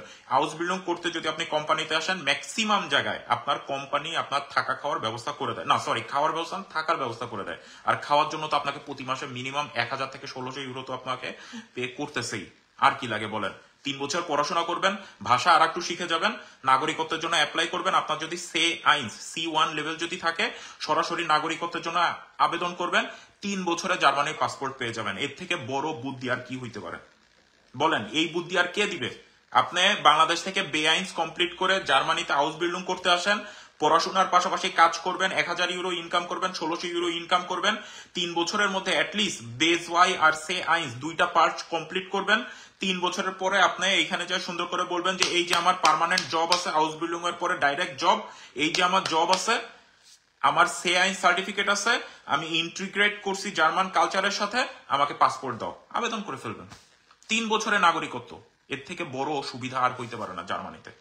যাই হোক, অনেক কথা হলো। একটা ভাই ডিপেন্ডেন্ট ভিসার জন্য জানতে চাইছেন। ভাই ডিপেন্ডেন্ট ভিসাটা চালু আছে শুধুমাত্র স্ক্যান্ডিনেভিয়ান কান্ট্রিগুলোতে, মেইনলি আপনার ফিনল্যান্ডে সবাই পছন্দ করে, ফিনল্যান্ড, ডেনমার্ক, সুইডেন এইসব দেশে, নরওয়ে। আপনি চেষ্টা করলে প্রথমে আপনি আসবেন স্টুডেন্ট ভিসায় এবং আপনার বউকে আপনি নিয়ে আসবেন ডিপেন্ডেন্ট ভিসায়, কিন্তু এতে আপনার টাকা খরচ হবে। যেরকম আপনার সর্বপ্রথম প্রায় মিনিমাম আপনার 20 থেকে 25 লাখের উপরে টাকা আপনার স্টেটমেন্ট দেখানো লাগবে। এখানে যেহেতু আপনার টিউশন ফি ফ্রি না, আপনার টিউশন ফি দেওয়া লাগবে, সুতরাং টিউশন ফি প্লাস আপনার বইয়ের লিভিং কস্টটা দেখানোর জন্য সেই টাকাটাও আপনার শো করা লাগবে। সুতরাং এখানে খরচ অনেক বেশি। পাশাপাশি আপনার অস্ট্রিয়াতে আপনি ডিপেন্ডেন্ট ভিসায় আসতে পারেন, পর্তুগালে আপনি ডিপেন্ডেন্ট ভিসায় আসতে পারেন। এই দুইটা কান্ট্রিও আছে। পর্তুগালে খরচটা কম কিন্তু কাগজপত্রের ঝামেলা অনেক বেশি, অস্ট্রিয়ার অবস্থাও তাই। অন্যান্য যত ইউরোপিয়ান কান্ট্রি আছে এর মধ্যে আমার জানা মতে ম্যাক্সিমাম জায়গাতেই প্রথমে আপনাকে আসতে হবে স্টুডেন্ট ভিসায়, আসার পরে তারপরে আপনি ডিপেন্ডেন্ট ভিসা আপনার ওয়াইফের জন্য আবেদন করবেন। ক্ষেত্র বিশেষে এটা 1 বছর থেকে 2 বছর, 2.5 বছর সময় লেগে যায়। যেরকম জার্মানিতে মিনিমাম আপনার 20 মাসের মতো ওয়েট করতে হয় যদি আপনি আপনার ওয়াইফকে আনতে চান। সর্বশেষে অপরচুনিটি কার্ড সম্পর্কে একটু কথা বলবো। অপরচুনিটি কার্ড নিয়ে অনেকের কথা আছে, এটা ব্লু অরেঞ্জ, খারাপ কিছু ভাইবেন না, ডিরেক্ট জাফ, মানে কোলা ফান্টা তো আর এখন খাওয়া যাচ্ছে না, আপনারাও খায় না, এরা শরীরের জন্য ভালো না। ডাইরেক্ট ফল থেকে জুস যেটা আর কি, এখানে অরেঞ্জ বলে, ব্লু অরেঞ্জ মানে ব্লাড অরেঞ্জ, লাল অরেঞ্জ যেটা আর কি, তার তার জুস হইলো এটা। যাই হোক, অপরচুনিটি কার্ড এখন পর্যন্ত যারা আছেন আলহামদুলিল্লাহ খুবই ভালো, আপনারা শুনতেছেন। আমি জানি না আপনাদের অপরচুনিটি কার্ড সম্পর্কে কাদের কি আইডিয়া আছে, কিন্তু আমি প্রথম থেকে আরেকবার একটু বলে দেই। বেসিক আপনার 3টা রিকোয়ারমেন্ট, মিনিমাম 2 বছরের একটা রেকগনাইজ ডিগ্রি থাকতে হবে, ডিপ্লোমা হোক ইউনিভার্সিটি ডিগ্রি হোক। বিশেষ করে বাংলাদেশে আপনার ইউনিভার্সিটি ডিগ্রিটা বেশি অ্যাপ্লিকেবল। যাদের ইঞ্জিনিয়ারিং সাইডে পড়াশোনা করা আছে, যারা ন্যাশনাল ইউনিভার্সিটি থেকে পাশ করছেন, বিভিন্ন প্রাইভেট ইউনিভার্সিটি থেকে পাশ করছেন, তারা সরাসরি anabin.com নামে একটা জায়গা আছে, সেখান থেকে গিয়ে আপনারা দেখে আসতে পারেন। আমার ভিডিও আছে আমার চ্যানেলে, এই ব্যাপারে অনেক ডিটেলস ভিডিও পাবেন। আপনারা একটু দেখে নিজে নিজে, আমি দেখাই দিছি লিঙ্ক দিয়ে, যে ওইখানে গিয়ে আপনারা চেক করেন যে আপনাদের এটা আছে কিনা। তো এইটা হলো প্রথম রিকোয়ারমেন্ট, বেসিক 3টা রিকোয়ারমেন্টের মধ্যে প্রথমটা হলো আপনার একটা রেকগনাইজ ডিগ্রি থাকতে হবে। দ্বিতীয় হলো আপনার ল্যাঙ্গুয়েজ থাকতে হবে মিনিমাম A1 অর্থাৎ আইন্স জার্মানের, অথবা B2 ইংলিশের। এখানে আপনার টোফেলের আপনি একটা B2 লেভেল পর্যন্ত দেখাইতে পারেন, অথবা আপনার IELTS-টা তারা অ্যাকসেপ্ট করতেছে কিনা এটা আপনার এম্বাসির সাথে কথা বলতে হবে। তো A1 পরীক্ষা দেওয়া কিন্তু একেবারে ইজি, এটা খুবই ইজি, আপনি এক সপ্তাহে A1 পাস করে ফেলতে পারেন গোয়েতিন ইনস্টিটিউট থেকে। আর 3 নাম্বার যে পয়েন্টটা বেসিক রিকোয়ারমেন্ট, সেটা হলো আপনার 12,324 ইউরো, এটা আপনার ব্লক অ্যাকাউন্ট দেখাইতে হবে। এখন দেখেন, এই ব্লক অ্যাকাউন্ট করাটার দুইটা অপশন আছে, একটা হয় ব্লক অ্যাকাউন্ট, অথবা আপনার একটা পার্ট টাইম জব আছে। যদি ধরেন আমার ছোট বোন পড়াশোনা করতেছে, পাস করে গেছে, এখন আমি আমার ছোট বোনকে এই অপরচুনিটি কার্ডের আন্ডারে আনতে চাই, তখন আমি কি করব, আমি যে কোম্পানিতে কাজ করি বা আমার আশেপাশে যারা পরিচিত আছে তাদেরকে আমি বলবো একটা পার্ট টাইম জবের ব্যবস্থা করে দাও আমার বোনের জন্য। তারা কিন্তু এটা ইজিলি করে দিতে পারে, যদি আমার বোন একটু স্মার্ট হয়, যদি একটু ভাষা পারে। আমার পরিচিত কেউ হইলে একটা ওয়ার্ক পারমিটের ওই যে মিনি জবের একটা 20 আওয়ার্স পার আওয়ারের 80 ঘন্টার যে কন্ট্রাক্টটা হয়, মিডি জব বলে আমাদের এখানে মেইনলি, এই মিডি জবের একটা কন্ট্রাক্ট যদি আমি ম্যানেজ করতে পারি, অনেক এলাকায় দেখবেন যে ম্যাকডোনাল্ডস থাকে, ম্যাকডোনাল্ডস থেকে একটা কাজের কন্ট্রাক্ট ম্যানেজ করা যায় যদি এই এলাকায় কেউ পরিচিত থাকে। তো আমার জন্য ইজি, তার কারণ হলো আমি আগে ম্যাকডোনাল্ডস এর শিফট লাইটার ছিলাম, মানে শিফট লিডার ছিলাম। তো আমি অ্যাটলিস্ট কথা বললে একটা কাজের পারমিট ম্যানেজ করতে পারবো, এটা নিয়ে আমার চিন্তা নাই। তো এইরকম যাদের পরিচিত আছে, তারা যদি একটা এরকম কাজের ছোট কাজের পারমিট দেখাতে পারেন, ওয়ার্ক কন্ট্রাক্ট দেখাতে পারেন, তাহলে আর এই ব্লক অ্যাকাউন্ট দেখানো লাগতেছে না। বাংলাদেশ থেকে বড় সমস্যা হলো এই ব্লক অ্যাকাউন্টের এই যে 12,324 ইউরো, এটা প্রায় 16 লক্ষ টাকা। এই টাকাটা কিভাবে আপনি জার্মানিতে ব্লক করবেন, এর জন্য আপনার কয়েকটা যেরকম এক্সপোজ আছে, আমার ভিডিওতে আমি সবকিছু বলে দিছি। যেরকম আমি ডয়েচ ব্যাংকে করছিলাম, এটা এতটা ইজি না, কিন্তু আপনার এক্সপোজিয়া অথবা ফিনটি বা এরকম কি কি জানি আছে, আমি ভুলে গেছি। আমি আমার লিঙ্ক আছে ব্লক অ্যাকাউন্টের, ওই ভিডিও আপনারা দেখে নিলে সবকিছু ডিটেলস ওখানে পেয়ে যাবেন। তো বাংলাদেশ ব্যাংকের পারমিশন নিয়ে বিভিন্ন ব্যাংক কিন্তু এটা পাঠায়, এটা আপনাদের জন্য একটু দৌড়াদৌড়ি করতে হবে, কোন ব্যাংক পাঠায় তখনই আপনি খুঁজে নিতে পারবেন। কিন্তু পাঠায়, অনেকেই বলবে পাঠায় না, কিন্তু আপনার নিজের চেষ্টা করতে হবে। ব্যাংক ইচ্ছা করলে তারা এই টাকার অ্যামাউন্টটা তারা পাঠাইতে পারে, তার কারণ আপনার দরকারি প্রয়োজনে আপনি এই টাকাটা পাঠাচ্ছেন, এখানে কোনো 2 নম্বরে কিছু হচ্ছে না। যাই হোক, দ্বিতীয় জিনিস হইলো গিয়ে আপনার যদি পরিচিত কেউ থাকে, যেরকম বাংলাদেশ থেকে টাকাটা পাঠানো যাচ্ছে না, কিন্তু আমাদের ম্যাক্সিমাম লোকেরই দেখা যায় আমেরিকা, ইউরোপ, কানাডা, অস্ট্রেলিয়া বা ইউরোপের বিভিন্ন দেশে অনেক লোক থাকে। তো ধরেন আপনি আমার পরিচিত, আমার বন্ধু, সে অপরচুনিটি কার্ডের আন্ডারে জার্মানিতে আসতে চাচ্ছে। এখন তাই সে এই 16 লাখ টাকা বাংলাদেশে পে করলো আমার আব্বু আম্মুকে, আমি এখান থেকে 16 লাখ টাকার যে সমপরিমাণ 12,324, এটা আমি তার অ্যাকাউন্টে রেখে দিলাম। এটা দেখেন, এটা এক প্রকার হুন্ডি বিজনেস অবৈধ, কিন্তু আপনার যদি কোনো অপশন না থাকে, সরকার তো আমাকে বাধ্য করতেছে, সরকারি ভাবে আমি ব্যাংক টু ব্যাংক ট্রান্সফার করতে পারতেছি না, তাহলে আমি কোন প্রক্রিয়ায় পাঠাবো আমাকে যদি কোনো অপশন খুলে না দেয়? আমার কথা ক্লিয়ার হয়েছে, বুঝছেন? তো এই হলো অবস্থা, সরকারই বাধ্য করতেছে আমাদের 2 নম্বর পথে যাওয়ার জন্য। যাই হোক, এগুলো দেখার বিষয় না। তো 3টা বেসিক রিকোয়ারমেন্ট, আপনার ইউনিভার্সিটি ডিগ্রি থাকতে হবে, যেখানে বাংলাদেশের ম্যাক্সিমাম ইউনিভার্সিটি হইলো আপনার রেকগনাইজ। দ্বিতীয় জিনিসটা হইলো গিয়ে আপনার ল্যাঙ্গুয়েজ সার্টিফিকেট থাকতে হবে, আর তৃতীয় হইলো এই টাকার অ্যামাউন্টটা থাকতে হবে। বাংলাদেশের যে জার্মান এম্বাসি আছে, তারা নতুন একটা পোর্টাল খুলবে এবং সেই ব্যাপারে অলরেডি কাজ শুরু হয়ে গেছে। তারা একটা অলরেডি একটা লেখা দিয়েছে কি কি ডকুমেন্ট আপনাদের সাবমিট করতে হবে। এখানে আপনাদের উদ্দেশ্যে আমি প্রথমেই বলে দেই যে আপনারা ইমেল করবেন অ্যাপয়েন্টমেন্টের জন্য, এবং ইমেলের রিপ্লাই যখনই পাবেন, সেই রিপ্লাইয়ের 7 দিনের মধ্যে আপনার সব ডকুমেন্ট সাবমিট করতে হবে। সুতরাং কাজ শুরু হয়ে গেছে, কিন্তু আপনাকে এখন একটা জিনিস করতে হবে, আপনার ডকুমেন্টগুলো সব সাজাইতে হবে। কি কি ডকুমেন্ট লাগবে? আপনার ধরেন এই যে ইউনিভার্সিটি সার্টিফিকেট, আপনার আনাবিন থেকে যেই আপনার ইউনিভার্সিটি এবং আপনার ডিগ্রি রেকগনাইজ তার প্রিন্ট আউট, আপনার স্ক্যান কপি, প্লাস হইলো গিয়ে আপনার টাকা পাঠানোর ব্যবস্থা করতে হবে, সেটাও আপনি দেখবেন। আপনার ব্লক অ্যাকাউন্ট একদিনের মধ্যে কিন্তু পাঠানো যায় না। কিন্তু এখানে একটা বিষয় আছে, আপনি তাদেরকে এটুকু বলতে পারেন যে জার্মান এম্বাসিতে যেটা হয়, পেন্ডিং নামে একটা অপশন থাকে। আপনি বলবেন যে দেখো, বাংলাদেশ থেকে আমি এত ইজিলি টাকা পাঠাইতে পারতেছি না, আমার সব রিকোয়ারমেন্ট আমি ফুলফিল করি, কিন্তু এই টাকা পাঠানোর যেই স্লিপটা এটা আমি কিছুদিন পরে তোমাকে আমি প্রোভাইড করব বাংলাদেশ থেকে। এটা যদি আপনি, তার কারণ এটা পার্সন টু পার্সন ম্যানুয়ালি আপনাদের এই ভিসা প্রসেসটা হবে বাংলাদেশ থেকে। তার কারণ এত মানুষ সুযোগ পাবে না, এত মানুষ 16 লাখ টাকা খরচ করে জার্মানিতে আসতে, সরি খরচ না, এইখানের জিনিসটাও ভুল। 16 লাখ টাকা আপনি ব্লক করে রাখতেছেন, এই 16 লাখ টাকা 1 বছর পরে আপনি কিন্তু তুলে আবার বাংলাদেশে পাঠিয়ে দিবেন।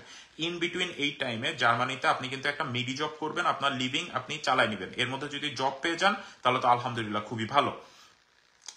থাকা খাওয়া পরে আপনার 900 থেকে 1000 ইউরোর মধ্যে আপনি জার্মানিতে ইজিলি আপনি থাকতে পারবেন, যে কোনো শহরে আরো কমে থাকতে পারবেন। 900 বা 1000 ইউরোর কমে আরো আপনি থাকতে পারবেন জার্মানিতে। আর আপনি যদি জার্মানি আসেন এবং জার্মানিতে যদি আপনি জব করেন, অ্যাটলিস্ট এই টাকাটা আপনারা মিডি জব করে 20 ঘন্টা প্রতি সপ্তাহে জব করে আপনারা ইনকাম করতে পারবেন। এবং এই অপরচুনিটি কার্ডটা প্রথমে আপনাকে 1 বছর এক্সটেন্ড করে দিবে, তারপরে আরো 1 বছর, তারপরে আরো 1 বছর, ইন টোটাল 3 বছর এটা এক্সটেন্ড করবে। এবং আমি মনে করি 3 বছরের মধ্যে অ্যাটলিস্ট আপনি জার্মানিতে একটা জব পেয়ে যাবেন। এখানে আরেকটা জিনিস হইলো, এম্বাসি যে বিষয়গুলো বলছিল, আপনার যে ডকুমেন্ট লিস্ট দিয়েছিল সেখানে একটা লেখা ছিল যে জব কন্ট্রাক্ট থাকতে হবে, কিন্তু তাদেরকে এটা বুঝাইতে হবে যে দেখো, অপরচুনিটি কার্ডের অর্থই হইলো আমি জব খুঁজতে যাচ্ছি। যদি আমার জব কন্ট্রাক্ট থাকে তাহলে তো আমি ডিরেক্ট ওয়ার্ক পারমিট ভিসায়, ব্লু কার্ডের আন্ডারে ওয়ার্ক পারমিট ভিসায় আমি আবেদন করব। তো এটা জার্মান এম্বাসির কিছু খামখেয়ালি আছে, তাদের কাজে কর্মে কিছু মিল নাই, এই জিনিসগুলো তাদের ধারণার কিছুটা বাইরে, হয়তো বা তারা বেশি পড়াশোনা না করে জাস্ট একটা পোর্টালে লিখে দিছে। তার কারণ আমরা প্রচুর পরিমাণে ইমেল দিয়েছি, তার কোনো রিপ্লাই এখন পর্যন্ত পাই নাই। তো তারা আশা করি অনতি বিলম্বে, আপনারা শুধু এইটুকুই প্রিপারেশন নেন যে আপনার ভাষা সার্টিফিকেট আছে A1, আপনার টাকার অ্যামাউন্টটা রেডি আছে পাঠানোর জন্য, আর আপনার সার্টিফিকেট তো অবশ্যই আছে রেডি। তো এই কয়টা জিনিস থাকলেই আপনি অপরচুনিটি কার্ডের আন্ডারে আপনি জার্মানি কিন্তু ইজিলি আসতে পারেন। আপনার এখানে আর একটা জিনিস হলো, এখানে এসে আপনার ইন্স্যুরেন্স করতে হবে বা আপনার বাসার অ্যাড্রেস দিতে হবে, এটা কিন্তু ম্যান্ডেটরি না। আপনার একটা সুন্দর কভার লেটার লিখতে হবে যেখানে আপনি সুন্দরভাবে উল্লেখ করবেন যে আপনি অমুক শহরে যেতে চান, আমার ওইখানে অমুক আত্মীয় আছে, আমার বন্ধু আছে, আমার বান্ধবী আছে, আমার এই আছে, আমার ওই আছে, তারা আমাকে এইভাবে হেল্প করবে এবং আমাকে একটা বাসা পেতে সাহায্য করবে। তার কারণ আপনার বাসা দেখানোটা কিন্তু ভিসার যে ডকুমেন্ট লিস্ট দিয়েছে সেখানে কিন্তু ম্যান্ডেটরি করে দেয় নাই। সুতরাং কভার লেটারের মধ্যে আপনি এটা সুন্দরভাবে উল্লেখ করবেন যে কিভাবে আপনি কোন প্রসেসে, কোন জবে, কোন টাইটেলে, কি উদ্দেশ্যে, কোন সিটিতে আপনি আসবেন। দরকার হয় 2-4টা কোম্পানির নাম উল্লেখ করে দিবেন। আপনি বলবেন যে তাদের সাথে আমার ইমেইল আদান প্রদান হয়েছে, আমার কথাবার্তা চলতেছে, আমি যদি সেখানে যাই তাদের সাথে ডিরেক্টলি কথা বলি তাহলে আমার আরো ফলপ্রসূ হবে, আমার ইন্টারভিউটা ভালো হবে আমি যদি ডিরেক্টলি কোম্পানিতে গিয়ে ইন্টারভিউ দেই। তো এই বিষয়গুলো উল্লেখ করে আপনি যদি সুন্দর একটা কভার লেটার লিখেন, আমি আশা করি এটা খুব কাজে দিবে। তো অপরচুনিটি কার্ডের ব্যাপারে আমি সরাসরি আপনাদেরকে কিভাবে আবেদন করবেন, কি কি ডকুমেন্ট লাগবে সেটা আগামীকাল বা তারপরে পুরো সপ্তাহ ধরেই অপরচুনিটি কার্ডের কিছু টুকটাক ভিডিও আসতে থাকবে। এবং আশা করব যে ওইখানে ইন ডিটেল, মানে যত ডিটেল সম্ভব আমি আপনাদেরকে পাই টু পাই বুঝাই দেওয়ার চেষ্টা করব, অ্যাটলিস্ট আপনাদের যাতে কোনো এজেন্সি বা কোথাও যাওয়া না লাগে। যাই হোক, অলরেডি আমার ভিডিও প্রায় অনেক বড় হয়ে গেছে, আজকে অনেক কথা বলছি এক নাগারে। তো আজকে আমি সর্বশেষে একটা ছোট কথা শুধু বলতে চাই। দেখেন ভাই, অনেকেই আপনারা বলেন যে ভাই আপনি জার্মানি থাকেন, আপনি এত দেশ নিয়ে কথা বলেন কিভাবে? ভাই বিশ্বাস করবেন না, এই যে ধরেন এই এই লাইভ করার আগে আমার এই রিসার্চ করা লাগছে, আমার পড়াশোনা করা লাগছে, আমি ভিডিও বানাই, এগুলা এগুলা সব এই লিখে লিখে, এগুলা সব লিখে লিখে লিখে সব হইলো আমি নোট আউট করি, আমি পড়াশোনা করি এখনো, হয় গুগলে অথবা ইউটিউবে অথবা 2-4 জনের কাছে আমি ফোন দেই, ফোন দিয়ে সেগুলো মাথার মধ্যে ঢুকাই। এবং অ্যাটলিস্ট আপনাদেরকে হেল্প করতে চাচ্ছি বলেই আমার এগুলো মুখস্থ করা লাগে নাই, এগুলো আমার নলেজের মধ্যে আছে যে হ্যাঁ অমুক দেশে এই এই সিচুয়েশন, অমুক দেশে এই এই সিচুয়েশন। আমি ওইসব দেশে, ইউরোপের এতগুলা দেশে ঘুরছি, মানুষের সাথে চলছি, এখানে পড়াশোনা করছি, এখানে চাকরি করতেছি, 2-4-5টা লোকের সাথে মিশতেছি, অ্যাটলিস্ট এই কৃষ্টি কালচার তো আমি জানি। আর আমার সব থেকে বড় সুবিধা হইলো আমার বেশিরভাগ ফ্রেন্ড বাংলাদেশি থেকে বিদেশি ফ্রেন্ড বেশি। এই কারণে আমার চলতে সুবিধা হয়, কথা বলতে সুবিধা হয়। আমি যদি শুধু ওই বাংলাদেশটাকেই আমি জার্মানিতে এনে যদি বাংলাদেশ কেন্দ্রিক আমার মেন্টালিটি সবকিছু থাকতো, তাহলে আমি কিন্তু এইভাবে কথা বলতে পারতাম না। আমার এতক্ষণ এই যে 30 মিনিট কথা বললাম, কোনো কথার মধ্যে আপনি এইগুলো হলো কনফিডেন্সের অভাব, এগুলো হলো নলেজের অভাব। যখন কোনো মানুষ আপনাদের সাথে কথা বলে, তখন দেখবেন কত স্মার্টলি আপনাদের সাথে কথা বলার চেষ্টা করতেছে, কতগুলা যুক্তি দিয়ে কথা বলার চেষ্টা করতেছে, কতগুলা রেফারেন্স টেনে আপনাদের সাথে কথা বলার চেষ্টা করতেছে, কত স্মুথলি আপনাদের সাথে কথা বলার চেষ্টা করতেছে। তখন তার ভিডিও দেখে আপনি বুঝতে পারবেন যে না, এই লোক আসলেই কিছু জানে, এই লোক যা বলতেছে অবশ্যই জেনে শুনে বুঝে তারপরে বলতেছে। আজকে আমরা যখন ইংলিশে প্রেজেন্টেশন দিতাম আমাদের ইউনিভার্সিটিতে, তখন আমার এখনো মনে আছে যে in this paper I want to show you, হ্যাঁ এটা করতাম, আমিও করতাম। কিন্তু ওইটা কি ছিল জানেন? তার কারণ ইংলিশটাকে আমরা ভয় পাইতাম, কনফিডেন্সের অভাব ছিল। বিদেশে আসছি দেখি কি এখানে কেউ তো হাসে না। আমরা তো যায়া দোকানে এইখানে ওইখানে ইংলিশে আস্তে আস্তে কথা বলতে বলতে বলতে বলতে বলতে বলতে তারপরে জার্মানে কথা বলতে বলতে বলতে বলতে বলতে বলতে আস্তে আস্তে আমাদের ওই জড়তা কেটে গেছে। এখন স্মার্টলি যখনই আমি সামনে যাই, সেটা আপনি বাংলায় বলেন, ইংলিশে বলেন, জার্মানে বলেন, ইনশাল্লাহ এইটুকু কনফিডেন্স আছে যে আমি ঘন্টার পর ঘন্টা কথা বলে যেতে পারবো। তো এই জিনিসটা আপনারা তৈরি করবেন নিজেদের মধ্যে থেকে। নিজেরা কথা বলার জন্য বলতেছি না, পড়াশোনা করবেন এবং মাথাটাকে ক্লিয়ার রাখার চেষ্টা করবেন, দুশ্চিন্তা করবেন না। আল্লাহ যদি চায় ইনশাল্লাহ সবকিছু একেবারে আসান করে দিবে, শুধু আমল করবেন। আল্লাহ আপনাদের সবাইকে হেদায়েত দিক, সেই আশা করি। ভাই আজকে আসলে মানে কোনো উত্তর দিতে পারতেছি না আপনার প্রশ্নের, আমি একটু সম্পূর্ণ বলুন ভাই। সাউথ কোরিয়া থেকে ইউরোপ স্টুডেন্ট, ইটালিতে স্টুডেন্ট ভিসায় কেমন হবে? আপনি যদি স্টুডেন্ট ভিসায় আসতে চান, আপনারা ইটালি কেন খুঁজেন? ইটালি অবশ্যই ভালো, ইটালি ছাড়াও তো আরো অনেক দেশ আছে। ইটালিতে ভাই ক্যাচাল, বুঝছেন? ইটালি যে ইজি তা না, ইটালিতে ক্যাচাল, প্রতারণা, এজেন্সি, ঝামেলা। আপনি কত দেশ আছে, আপনি বেলজিয়ামে যান, আপনি নেদারল্যান্ডে যান, আপনি হাঙ্গেরিতে আসেন, পোল্যান্ডে আসেন, জার্মানিতে আসেন, পর্তুগালে যান, এইসব দেশ খুঁজেন। সবসময় ইটালি ইটালি কেন করতে হবে? ভাইয়া উইদাউট আইএলটিএস পসিবল। যদি আপনি মাস্টার্স করতে আসেন তাহলে আপনার মিডিয়াম অফ ইনস্ট্রাকশন, যেটা আর কি এমওআই যেটাকে বলে, মিডিয়াম অফ ইনস্ট্রাকশন, যে যে ধরেন আমি প্রাইভেটে এআইবি তে পড়াশোনা করছি ট্রিপলিতে। তো ট্রিপলি আমাদের পুরো সাবজেক্টটা ছিল হইলো কি আপনার ইংলিশে। আমাদের টোটাল 100-150 ক্রেডিট ছিল, 147 বা 150 ক্রেডিট ছিল। সম্পূর্ণটাই আমরা 4 বছর পড়াশোনা করছি ইংলিশে। তখন আমার ইউনিভার্সিটি থেকে একটা সার্টিফিকেট ইস্যু করে দিছে যে medium of instruction in English. সুতরাং যে আমার যে ইউনিভার্সিটি জার্মানির, এখানে কাজ হয়। জার্মানির মতো জায়গায় উইদাউট আইএলটিএস আপনি আসতে পারেন। তো এরকম প্রতিটা দেশেই কিছু কিছু ইউনিভার্সিটি আছে যেখানে আপনার শুধুমাত্র এই মিডিয়াম অফ ইনস্ট্রাকশন দিয়ে আপনি আবেদন করতে পারেন। মাস্টার্স এর ক্ষেত্রে, ব্যাচেলরের ক্ষেত্রে আপনার মাস্ট ইংলিশ লাগবেই, আপনার আইএলটিএস লাগবেই। কিছু কিছু জায়গায় তারা ইংলিশের একটা টেস্ট নেয়, তো সেইখানে কিন্তু ওই টেস্টটা আইএলটিএস এর থেকেও কঠিন। যদি আপনি ইংলিশ মিডিয়ামে পড়াশোনা করে থাকেন, that's a different issue, but in my opinion most of the cases you must need IELTS. আচ্ছা শাকিল ভাই, দোয়া চান সব সময় ভাই, দোয়া ইনশাল্লাহ আল্লাহ ব্লেস। ভাইয়া শাকিল ভাইয়ের কথা আমি বলতে হবে। ভাইয়া আমি কমার্স নিয়ে পড়ালেখা করেছি, এসএসসি জিপিএ এত, এইচএসসি জিপিএ এত, ওকে, আর অনার্স ম্যানেজমেন্ট থেকে এত, আমার আইএলটিএস নাই, এখন কোন দেশের জন্য অ্যাপ্লাই করতে পারবো? ওকে, হ্যাঁ, এখানে সব থেকে বড় প্রবলেম ভাই আপনার অনার্সের যেই গ্রেড, অনার্সের গ্রেডটা কনভার্ট করে আমাদের দেখতে হবে। আমি না করব না, কিন্তু অনার্সের গ্রেড খারাপ, এটা আপনি একটু আমাকে উল্লেখ করবেন। পরবর্তী কোথাও আপনি উল্লেখ করবেন যে এটা আউট অফ 4 নাকি আউট অফ 5, তার কারণ বাংলাদেশের গ্রেডিং সিস্টেম তো সব জায়গায় সেম না। এবং কোন ইউনিভার্সিটি থেকে আপনি পড়াশোনা করছেন সেটা উল্লেখ করবেন, বা কোন কলেজ থেকে, সেখান থেকে তাহলে আমি বলতে পারবো।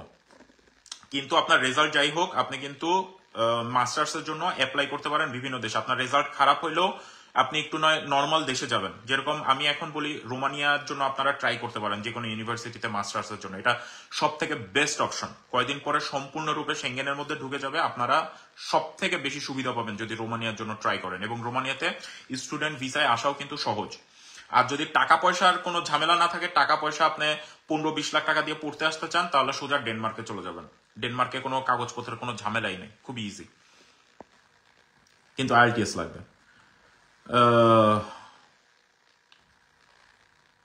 একটু সম্পূর্ণ পড়বেন প্লিজ। এক ভাই অনেকগুলো পড়ছে। আচ্ছা ভাই, আপনার ব্যাপারটা আমি জানি, আলিয়া মাদ্রাসা সরকারি বোর্ড সব স্কুলের মতোই, শুধু আরবি কিছু সাবজেক্ট বেশি। আর আমি এইচএসসি পাস, আলিয়া মাদ্রাসা, এটা কলেজের সাথে একসাথে সব পরীক্ষা হয়, এইচএসসি সার্টিফিকেট দেয়, সব নিয়ম বই সবকিছুই সেম।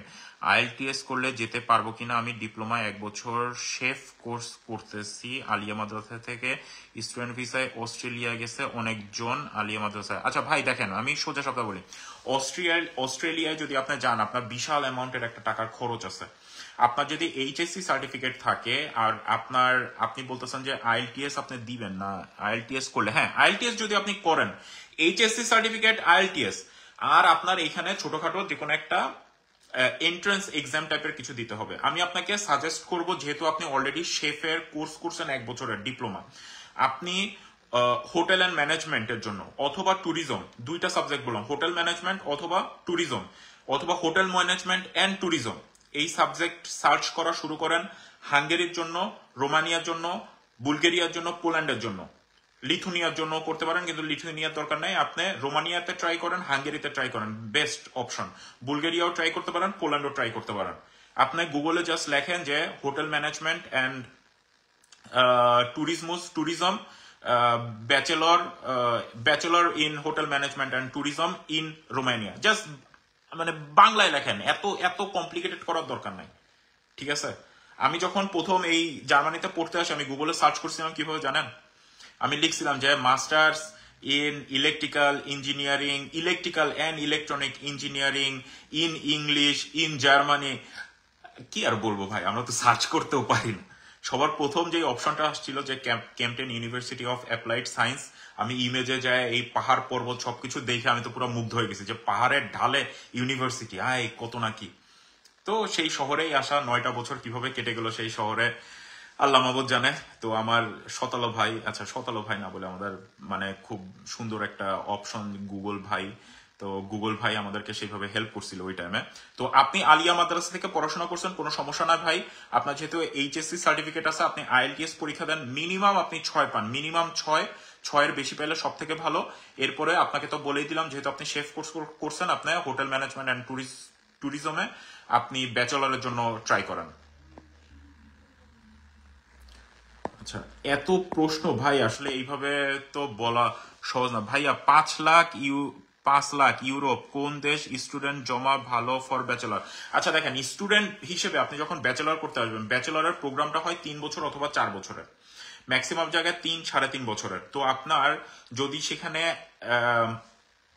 আপনার যদি 4 বছর হয়, 2টা করে সেমিস্টার যদি হয়, আপনার 8টা সেমিস্টার যদি হয়, আপনার প্রতি বছর দেখা যায় যে মিনিমাম আপনার 2000 থেকে 2500 ইউরোর খরচ আছে। তো 2000 ইউরো যদি আপনার খরচ থাকে, প্লাস আপনার থাকা খাওয়ার খরচ আছে, এখানে আপনি যদি 2500ও ধরেন, আপনার 4 বছরে ব্যাচেলরের জন্য প্রায় 10 লাখ টাকা, মানে 10,000 ইউরোর মতো চলে যাবে। আমার কথা বুঝতে পারছেন? মানে আমি একটা আনুমানিক কথা বলতেছি, কিন্তু আপনি স্টুডেন্ট থাকা অবস্থায় এই 4 বছরের আপনি প্রথম সেমিস্টার, প্রথম 6 মাসের টাকা নিয়ে আসবেন। পরবর্তী যত বছর আছে আপনি স্টুডেন্ট জব করে আপনি কিন্তু ভালো অ্যামাউন্টের একটা টাকা ম্যানেজ করতে পারবেন। এখন আপনার 5 লাখ টাকা ধরেন আছে, তো খুব ভালো, আপনার টোটাল খরচ করতেছে 10 লাখ টাকা। এই 5 লাখ টাকার আপনার সর্বার প্রথমে ধরেন 2 লাখ টাকা খরচ করলেন, 2.5 লাখ 3 লাখ টাকা খরচ করে আপনি চলে আসলেন। আসার পরে পরবর্তী সেমিস্টারের ফি গুলোর জন্য আপনি অ্যামাউন্ট রেখে দিলেন। তারপরে হইল গিয়ে আপনি কাজ করলেন, কাজ করে নিজের থাকা খাওয়ার খরচটা আপনি চালাই নিলেন, এবং পাশাপাশি আপনি কিন্তু স্কলারশিপের ব্যবস্থা আছে অনেক জায়গায়। যদি আপনি রেজাল্ট ভালো করেন, আপনি গরিব কান্ট্রি থেকে আসতেন, এটা যদি আপনি প্রুভ করতে পারেন যে আপনার বাংলাদেশের সমস্যা চলতেছে, আর্থিক সমস্যা আছে, আপনি বাংলাদেশ থেকে আসছেন, এটা একটা পুয়ার কান্ট্রি, তো এইভাবে কিন্তু ম্যাক্সিমাম ইউনিভার্সিটিতে স্কলারশিপের ব্যবস্থা আছে, এবং স্কলারশিপটা আপনার 50 থেকে 100% পর্যন্ত কিন্তু গ্রান্ট করা হয়। তো এটাও অপশন থাকে। আচ্ছা শাকিল ভাই, আপনার ন্যাশনাল ইউনিভার্সিটি, ওকে ন্যাশনাল ইউনিভার্সিটি প্রবলেম নাই, আউট অফ 4। আচ্ছা আপনার কি এটা কমপ্লিট হয়েছে? যদি কমপ্লিট হয় আপনি জার্মানির জন্য চেষ্টা করতে পারেন, কিন্তু কিন্তু আপনার তো ইয়ে নাই, আইএলটিএস নাই। হ্যাঁ, ওই যে ভাই অপরচুনিটি কার্ডের আন্ডারে গেলে আপনার আইএলটিএস থাকতে হবে অথবা A1 কোর্স করা থাকতে হবে জার্মানে। আর আপনি যদি মাস্টার্স করতে চান তাহলে আপনি ডিরেক্ট মাস্টার্সে যদি আসতে চান আপনার টাকা পয়সার খরচ নাই। আচ্ছা, যাই হোক, আপনারা তো আমি চিনি, আপনি শাকিল ভাই, SI শাকিল ভাই, আপনি ইমেইলে আমার মেসেজ দিন একটা, আপনার ওই সব ডিটেলস পাঠায় আমার একটা মেসেজ দিন, ইমেল পাঠান, আমি আপনার জন্য আমি ইয়ে করে দিব না যে কোথায় কি আবেদন কিভাবে কি করতে হবে। যাই হোক,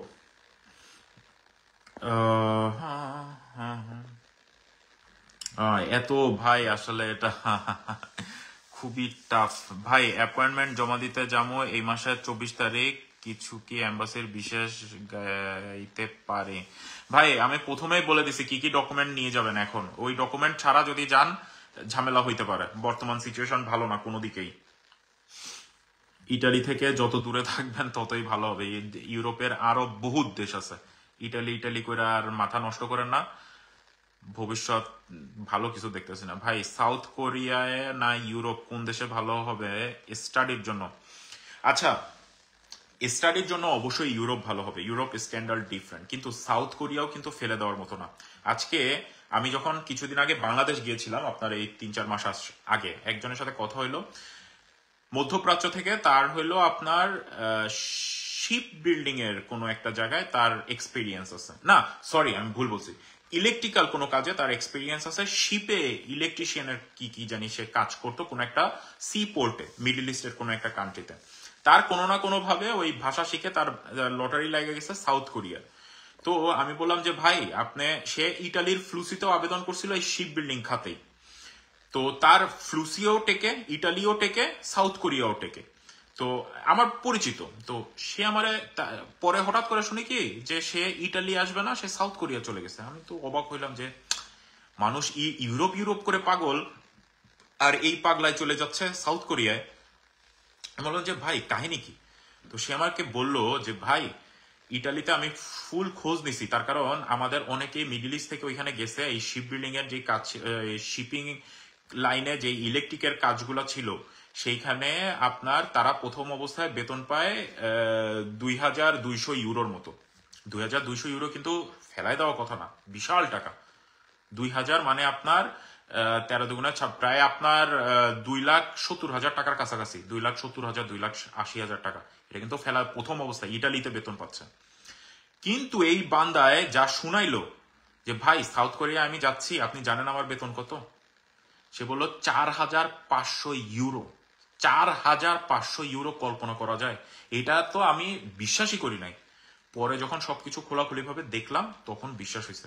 কিন্তু এই লোকের অবশ্যই বান্দার প্রায় 10 বছরের উপরে ওই টেকনিক্যাল ওই জায়গাতে তার জবের অপশন ছিল, এবং সে বললো যে ভাই সাউথ কোরিয়া বাংলাদেশের কাছাকাছি, ইটালিতে গেলে কবে আর আসবো, কবে কি করব, ইটালি নিয়ে এত ঝামেলা, এর থেকে আমি সাউথ কোরিয়া যাই। তাহলে চিন্তা করেন যে দক্ষ, এডুকেশনাল সার্টিফিকেট তার কিচ্ছু নাই, কিন্তু সে মিডিল ইস্টে সে কাজ করছে এবং তার 10 বছরের পিওর অভিজ্ঞতা আছে ওই কাজের, সে কাজ জানে, সার্টিফিকেট তা না, SSC পাস হয়তো বা। কিন্তু আজকে চিন্তা করেন 4.5 লাখ টাকা, 4,500 ইউরো, এটা আপনার এখন 130 দিয়ে আপনি গুণ দেন বা 128 দিয়ে গুণ দেন, ইউরোর রেটে কত চলে আসে আপনি হিসাব করেন। 4-52 মানে 5.5 লাখ টাকা, 6 লাখ টাকার কাছাকাছি তার বেতন। চিন্তা করা যায় একজন ইঞ্জিনিয়ার জার্মানির মতো জায়গায় এই বেতন পায় না প্রতি মাসে। যাই হোক, অনেক হয়েছে ভাই, সরি আজকে কোনো অ্যান্সার দিতে পারতেছি না। আপনারা সাবধানে চলবেন, সাবধানে থাকবেন। আর আচ্ছা, ল্যাঙ্গুয়েজ কোর্স করে হাউস বিল্ডিং এর সাকসেস রেট কেমন? রুহুল আমিন ভাই, ভাই সাকসেস রেট বলা যায় না, এটা ম্যান টু ম্যান ডিপেন্ড করে। আজকে 100 জনের মধ্যে ধরেন আমি বললাম সাকসেস রেট 1%, আমার কথা বুঝেন, সাকসেস রেট 1%। 100 জনের মধ্যে 99 জনের হাউস বিল্ডিং হয় না ভাষা শিখে, শুধুমাত্র 1%-এর হয়। আপনি যে ওই 1%-এর মধ্যে থাকবে না তার নিশ্চয়তা কি? আমার কথা ক্লিয়ার? আপনি ওই 1%-এর মধ্যে ওই একজন হওয়ার চেষ্টা করেন। এইভাবে আপনি পড়াশোনা করবেন, আপনি জার্মান ল্যাঙ্গুয়েজ কোর্স করবেন এমন ভাবে, আপনার ইন্টারভিউ দিবেন এমন ভাবে যে অ্যাটলিস্ট আপনি জার্মানিতে আসতে পারেন। সাকসেস রেট ভালো, আপনি যদি ভাষা পারেন, জার্মান ভাষাটা যদি পারেন খুব ভালোভাবে, এবং আপনার যদি অ্যানালিটিক্যাল পাওয়ার, ম্যাথমেটিক্স এবং ফিজিক্সের আপনার যদি মাথা ক্লিয়ার থাকে, হাউস বিল্ডিং এর জন্য আপনি জার্মানিতে, সরি আপনার যেই সাবজেক্টে আপনি হাউস বিল্ডিং করবেন ওইটার রিলেটেড আপনার টপিকগুলো যদি আপনার মাথার মধ্যে খুব ভালোভাবে থাকে, তাহলে অবশ্যই আপনি হাউস বিল্ডিং এর জন্য আসতে পারবেন। ভিসা রেশিও খুবই ভালো, যারা ভিসার জন্য ভিসা পর্যন্ত গেছে ভিসা আপনি পাবেন, তার কারণ কোম্পানি যদি আপনাকে নেয়, ভিসা দিতে জার্মান এম্বাসি ভিসা দিয়ে দেয়, এসব নিয়ে ঝামেলা করে না, অ্যাটলিস্ট ইসের জন্য, হাউস বিল্ডিং এর জন্য, এটুকু আপনি শিওর থাকেন।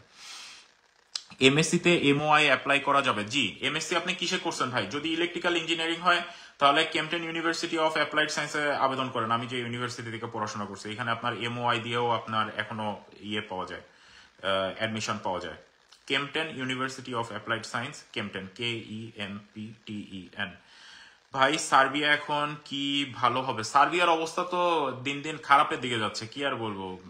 ওইখান থেকে আস্তে আস্তে টাইট দিচ্ছে, বুঝছেন, ডকুমেন্ট সবকিছু দিয়ে আপনার একটু কড়াকড়ি করতেছে। এখন সামনে হয়তোবা আপনার শুধুমাত্র কিছু অথরাইজড এজেন্সি ছাড়া কাগজ প্রসেস করবে না, পুলিশ ক্লিয়ারেন্স, পাসপোর্টের মেয়াদ বেশি লাগবে, এই ব্যাপারগুলো নিয়ে অনেক কথাবার্তা চলতেছে। তো সার্বিয়ার জন্য যারা কাজ করবেন সাবধানে করবেন, টাকা পয়সার লেনদেন বুঝে শুনে করবেন, আর অবশ্যই সময়ের ব্যাপারটা ঠিক রাখবেন। তার কারণ সার্বিয়ায় ওয়ার্ক পারমিট আসার পরে 3 থেকে 4 মাসের মধ্যে যদি ভিসা না হয় তাহলে ওই পথে আর থাকবেন না। 3 থেকে 4 মাসের ম্যাক্সিমাম টাইম ওয়ার্ক পারমিট আসার পরে যদি ভিসা না হয় তাহলে ভিসা আর হইতো না।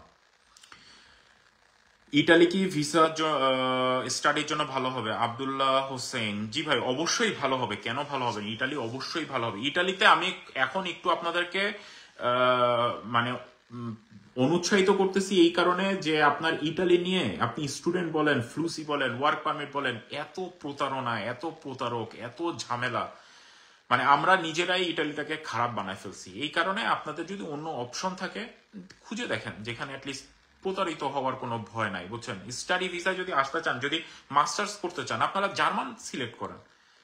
অ্যাটলিস্ট ইটালি থেকে তো জার্মানি ভালো, তাই না? পড়াশোনার কোনো কস্ট লাগতেছে না, ইটালিতে তো পড়াশোনার খরচ লাগে। জার্মানিতে অসুবিধা একটাই, আপনি যদি মাস্টার্স করতে যান আপনার মিনিমাম এখন প্রায় 12 থেকে 16 মাসের মতো ওয়েটিং পিরিয়ড, কিন্তু কিভাবে দেখতে দেখতে সময় চলে যাবে আপনি বুঝতেও পারবেন না।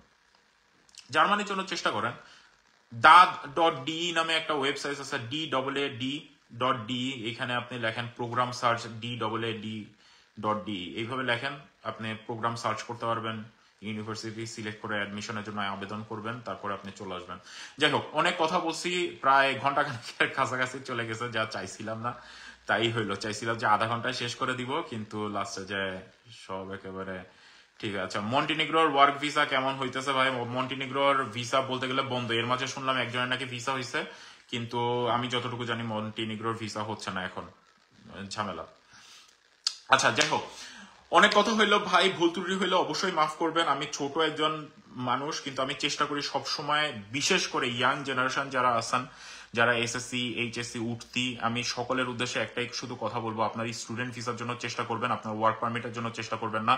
ইটালির উদ্দেশ্যে যারা পা বাড়াইছেন তারা ভেবে চিন্তে টাকা পয়সার লেনদেন করবেন। মিডিল ইস্ট থেকে যারা আসতে চাচ্ছেন, যারা দক্ষ, যাদের অরিজিনাল কাগজপত্র সব আছে, আপনারা ইটালি বাদ দিয়ে আপনারা চেষ্টা করতে পারেন রোমানিয়া, ক্রোয়েশিয়া, বুলগেরিয়া, পর্তুগাল, এইসব দেশের জন্য। কিন্তু অবশ্যই টাকা পয়সার লেনদেন এবং এজেন্সি আপনার নিজের খুঁজে বের করতে হবে। আমি 10টা এজেন্সি চিনি, কিন্তু বিশ্বাস করেন 100% এজেন্সি কখনোই সঠিক না। তারা টাকা নিবে আপনার কাছ থেকে, ফাইল ওপেন করবে, এটাই তাদের বিজনেস। ফাইল একটা ওপেন করবে 50,000 টাকা দিয়ে, অফেরত যোগ্য, এটাই তাদের বিজনেস, এবং এটা আমাদের মেনে নিতে হবে। তার কারণ আমি একটা ব্যবসা প্রতিষ্ঠান দিছি, আমার ইলেকট্রিসিটি লাগতেছে না, আমার কর্মচারীর বেতন দেওয়া লাগতেছে না, আমার নিজের খরচের বেতন দেওয়া লাগতেছে না, আমার খরচ চালানো লাগতেছে না, অবশ্যই। তো এই বিজনেসটা তো আপনার কাছ থেকেই নিয়ে করতেছে। 100% কেউ আপনাকে বলতে পারবে না যে মধ্যপ্রাচ্য থেকে আপনার ইউরোপে তারা 100% সিওরিটি দিচ্ছে ভিসা হওয়ার জন্য, এটা কেউ বলতে পারবে না। এবং খুবই কম হয়, খুবই কম হয়। ভিসা রেশিও ভালো, ভিসার জন্য আপনি যদি ওয়ার্ক পারমিট পান আপনার ভিসা ইনশাল্লাহ হয়ে যাবে, প্রায় 90-95% মতো ভিসা রেশিও। কিন্তু ওয়ার্ক পারমিট ম্যানেজ করা সব থেকে বেশি কঠিন, এবং অবশ্যই আপনাকে দক্ষ হইতে হবে। যাই হোক, আজকের মতো আমি শেষ করি। আবারও আসসালামু আলাইকুম, দোয়া করবেন আমার জন্য। ইনশাল্লাহ ভালো কোনো নিউজ নিয়ে, ভালো কোনো তথ্য নিয়ে অবশ্যই আপনাদের সামনে আসবে, এবং সারা সপ্তাহ ধরে আমরা অপরচুনিটি কার্ড জার্মানির ব্যাপারে কথা বলবো। আর কোনো প্রশ্ন থাকলে অবশ্যই আমার রিসেন্ট যে ভিডিও যাবে সেই ভিডিওর নিচে একটা কমেন্ট করবেন, আমি কমেন্টে অ্যান্সার দেওয়ার চেষ্টা করব। যারা ফোন নাম্বার চান, ফোন নাম্বার আমি দিব না, আমি সরি প্রথমে বলে নিচ্ছি। তার কারণ আপনাদের সাথে ফোন নাম্বার দিয়ে ডিরেক্টলি যখনই কথোপকথন হবে তখনই লেনদেনের বিষয়টা চলে আসবে। আমি কারো সাথেই এর ব্যাপারে কথা বলি না, শুধুমাত্র 2-1 জন আছে যাদের সাথে আমার খুবই ভালো সম্পর্ক, যারা প্রথম থেকে আমাকে অনেক সাপোর্ট দিয়ে আসছে, সেই পর্যায়ে গেছে যে যাদের সাথে আমি নিজে আমার চ্যানেলের ব্যাপারে আমি কথাবার্তা বলি, আলাপ করি, শুধুমাত্র তারাই 2-1 জন আছে তাদের সাথে এইভাবে হয়তো বা আমার হোয়াটসঅ্যাপে কন্ট্যাক্ট হয়, কিন্তু তারা কখনোই আমাকে আজ পর্যন্ত ডিস্টার্ব করে নাই। অ্যাটলিস্ট তাদের সাথে আমার এরকম কথা ছিল যে এইটুকু তারা ওইভাবেই ডিস্টেন্স রেখে আমার সাথে কন্ট্যাক্ট করে। যাই হোক, এটা বিশ্বাসের জায়গা। তো কখনো যদি দেখি যে আমার পেজে আপনি অ্যাক্টিভ, আপনি অলওয়েজ কমেন্ট করতেছেন, আপনি অলওয়েজ, যেরকম আমি যদি বলি সব থেকে বেস্ট কোন বান্দা, 1 নম্বরে আসবে হইলো আমার শেখ পিনু ভাই। তার আমি চিনি না, কিন্তু তার প্রতি আমার মন থেকে শ্রদ্ধা। তার কারণ এমন কোনো ভিডিও নাই যার নিচে এসে সে একটা কমেন্ট করে না। এতে কি হচ্ছে? এতে তার কিছু যায় আসতেছে না। আমার হয়তোবা একটা কমেন্টের কারণে আমার পেজটা একটু সামনের দিকে যাচ্ছে, 10 জন মানুষ বেশি দেখতেছে, তার কারণে।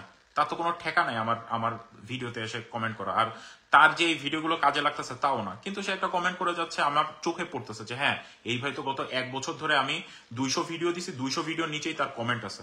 অবশ্যই সে যদি আজকে আমাকে বলে যে শিফাত ভাই, আমি 1 বছর ধরে আপনারা ফলো করি, আপনার ভিডিও নিচে কমেন্ট করি, আপনি হয়তো বা চিনেন, আমি বলছি হ্যাঁ অবশ্যই আমি আপনারা চিনি, আমি কিভাবে আপনার হেল্প করতে পারি। সে আমার পেজটাকে প্রমোট করছে, আমি তাকে হেল্প করবো না? আজকে যদি পিনু ভাই আমার বলে যে ভাই আমার এই ভিসা, এই সমস্যা, এরকম, অবশ্যই আমি হেল্প করবো তাকে। জিনিসটা এরকম। তো সম্পর্ক তৈরি করতে হলে ওই পর্যায়ে যেতে হবে। আজকে আপনি এসে আমার নাম্বার চাচ্ছেন, আমি আপনাকে নাম্বার দিয়ে দিব, তারপরে এটা আসলে হয় না ভাই। একটু বোঝার চেষ্টা করেন। আর আমি কোনো এজেন্সি না, নিজে প্রাইভেট মানুষ, একা ভিডিও বানাই, একা এডিট করি, একা সবকিছু করি। তো একটু একটু কষ্ট হয়ে যায় এত মানুষের সাপোর্ট দেওয়া। তো আর মেসেঞ্জার, অবশ্যই মেসেঞ্জার হলো ফুলি ব্লকড, এটা ওপেন করা যায় না। এত এত মেসেজ ওইখানে, আমি আজকে আপনাকে শুধু লিখবো হ্যালো, ওইটা কম করে হলো আরো 50 জনের নিচে চলে যাবে কয়েক মিনিটের মধ্যে। তার কারণ প্রতিদিন 200, 300, 350, 400 করে মেসেজ আসে। আজকে শনিবার, আজকে আসবে কম করে হলো 6 থেকে 700 মেসেজ। এখন চিন্তা করেন এই 700 মেসেজের রিপ্লাই আমি কিভাবে দিব? এটা কি সম্ভব? যাই হোক, ভালো থাকবেন সবাই। আজকের মতো বিদায় নিচ্ছি। ভাইয়া, ইটালির স্টুডেন্ট ভিসা রেশিও ভালো ভাই, সব ডকুমেন্ট ঠিক থাকলে আপনার ইটালির রেশিও ভালো। স্টুডেন্ট ভিসায় কোনো সব দেশের রেশিও ভালো। স্টুডেন্ট ভিসায় ডকুমেন্ট যদি সব ঠিক থাকে, টাকা পয়সার লেনদেন ক্লিয়ার থাকে, আপনার অ্যাডমিশন ক্লিয়ার থাকে, সব দেশের জন্যই রেশিও খুবই ভালো, কোনো টেনশন নাই। এই যে দেখছেন, কথা বলতে বলতে এই যে পিনু ভাইয়ের কথা বলতেছিলাম, ভালোবাসা অবিরাম ভাই, লাভ লাভ সাইন তার, ঠিক আছে। তো এই যে 1 ঘন্টা আমি এই বান্দা কথা বললাম, সে 1 ঘন্টা না শুনলেও সে একেবারে শেষ পর্যায়ে এসে 1 ঘন্টা 2 মিনিট এসে সে কমেন্ট করছে। তার অর্থ কি বুঝায়? যে সে আমার পুরো 1 ঘন্টার ভিডিও দেখছে। এটা আমার মন থেকে শান্তি লাগে, ঠিক আছে। এখন সে যদি কিছু আমার বলে, আমি কি ফিরাইতে পারবো কোনোদিন? কোনোদিন এটা সম্ভব না। যাই হোক, ভালো থাকবেন সবাই, দোয়া করবেন আমার জন্য। ইনশাল্লাহ ভালো নতুন কোনো কিছু নিয়ে অবশ্যই আপনাদের সামনে হাজির হব। আজকের মতো বিদায় নিচ্ছি। আল্লাহ হাফেজ, আসসালামু আলাইকুম।